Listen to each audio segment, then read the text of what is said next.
Now, besides all that, there's just one last thing to take note of. And that is, there are special spaces in this game that affects the player, not the monster. If the kids ask, just say the monster is way too big, so it doesn't care. It just crushes everything in its path. It doesn't fall into the water over here. It doesn't fall into this hole over here or whatnot. So the monster is never affected. It just marches forward to capture the kids. The kids, on the other hand, now, if they land on that space, they're just going to have to face the consequences. Some are good, some are bad. Green is usually good, and red is usually bad. Now, for example, they land over here, see the die roll?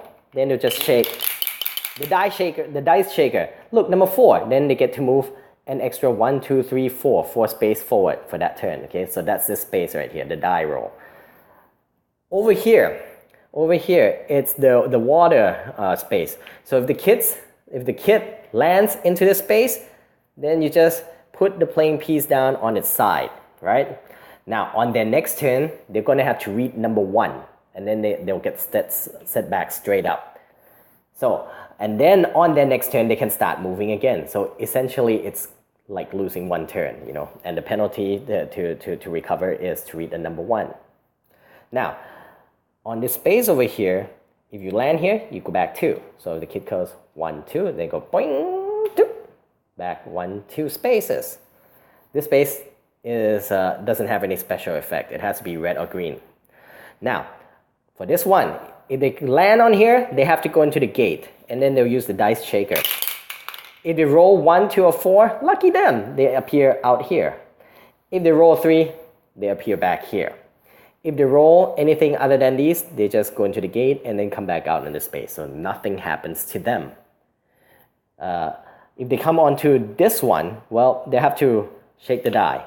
If they roll 1, 2, 3, or 4, then they get to go forward 2 extra spaces, 1, 2.